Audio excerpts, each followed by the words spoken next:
Michael, hi. I thought I'd do a quick demonstration via video of the first version of the Consolidated Report Dashboard just to show you how all the features work. So when you open the workbook, you'll see this worksheet is displayed. It's called Upload Template Data. Now you use this spreadsheet to this worksheet, to upload all the various templates of data into the Consolidated Reporting workbook. So here you can see I've got listed Volvo, Mac and UD. Each of the directory locations can be specified separately. They don't have to be in the same directory location, and each of the template file names can be different, and in this case obviously they are because they're different named Volvo, Mac and UD. You specify where they're located and the template file names, click on this button, and the data within the Consolidated Report dataset will be refreshed completely. So all existing data will be removed, and the new data that's involved in these templates will be replacing that data. So I'll just show you now how to re-specify these directory locations. Basically, when you first run this, you should save the templates and the dashboard to a place on your workstation. The templates may be saved separately in a network location, or they can be just for testing. You can put them in one directory. You then simply copy the directory location into this area here and replace the directory that's there for my particular project directory. And similarly for the report template file name, you select that, copy that in to this box here, making sure you keep the XLSX because that's important for the checking, and then you hit the upload template data button. Now what I'll do, just to show you what will happen if you haven't specified those names correctly, I'll show you what the check does. I've just changed that directory name to 1. It'll go through and try and open all of those files. If it doesn't find one, in this case it's the Volvo template valid is false. It says, do you still want to proceed to upload the other files that are valid? You can choose no and go back and fix the directory file name, or you can fix why the validation has failed, or you can also still proceed and upload the data. So I'll click no here and go back and fix this directory location. Now one of the other checks it does as well is it will check that the templates you've supplied match the expected heading results, that headings that are in the templates we've specified. So if it doesn't see those, it'll also fail validation. And they need to be in exactly the same order that they've been specified in the templates. So if we ever change those templates, we'll also need to change this upload application. We shouldn't need to once we've got that in place. So now that everything's okay, I'm going to click Upload Template Data. Now it says all files of past validation can be uploaded. The upload process will replace the existing consolidated data and refresh the reports. Do you want to upload or do you want to cancel? I'm going to say yes.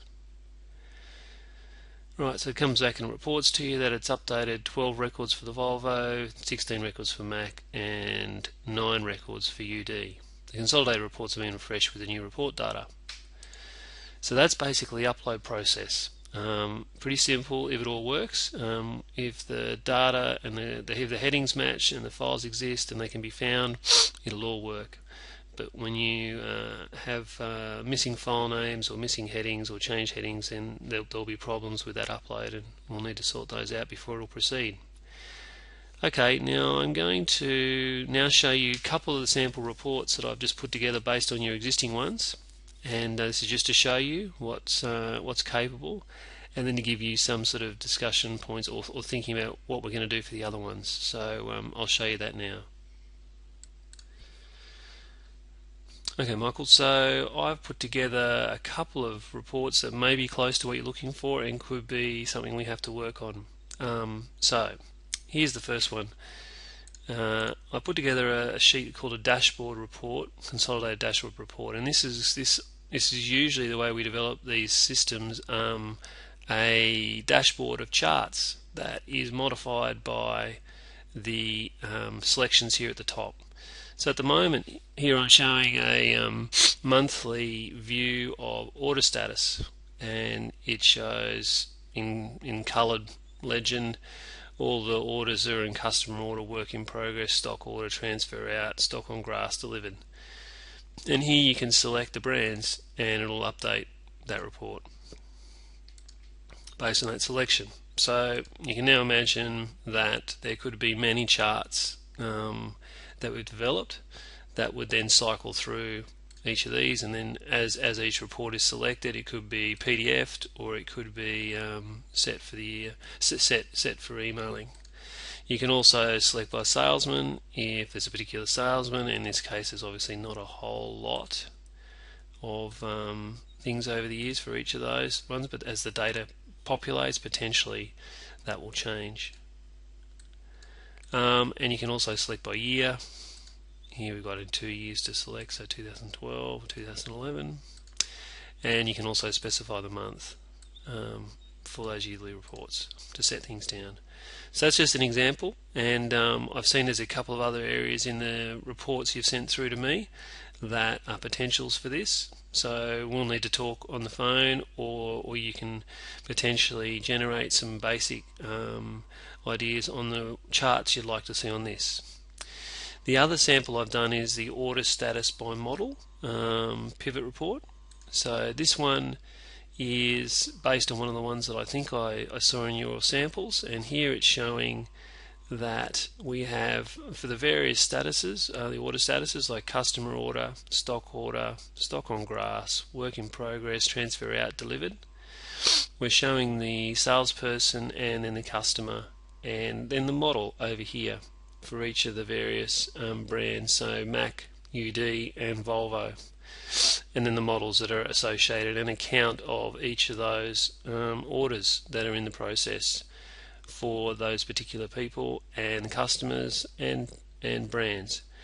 So again, as you're very I suppose knowledgeable of pivot tables, you can imagine that each of these can be I suppose developed and changed to match. Now we can also set global filters on that as well, like I've done in this one back here, if need be. But for a pivot report, they'll need to be on separate sheets because they obviously move around and change columns as you select different data, and as a result can't be constrained to the same spreadsheet. But this is fine because we can still do reporting across many of them. So what I'd like you to do is to have a bit of a look at this and see if you think it's on the right track. Hopefully it is. And then what I'd like to do as well is for you to think about what other charts, if we want to do charts here, and what other pivot reports we should include in this dashboard for you. As part of the estimate, we've included 10 of these charts or pivot reports as part of the scope of the work. So we need to work out what those 10 will be, and then I'll develop them and provide them to you. And basically, as you upload the template data, these will all be automatically refreshed each time. You can also, obviously, since you're knowledgeable in pivot tables and pivot charts, also create your own, and I can show you that right now here. So you basically use the insert pivot table report function. Let's say we wanted to do another pivot table. You would then select the range. Now the range that you're interested in will be called pivot data source. Select that, and onto a new sheet I would suggest in each case, and then from that point you've just got all your fields that are available that you've just seen on those other reports, and you can select them, and away you go. You'll be able to create your own reports based on the various selections that you make, and can basically expand the dashboard into other reports if you need be. They'll also be refreshed when we upload the data, the other reports that you've created. So yeah, that's a quick demonstration. Can you please have a look at that and get back to me with your views on what the charts and the reports need to be for the first version, and any questions. Okay, Michael, thanks very much.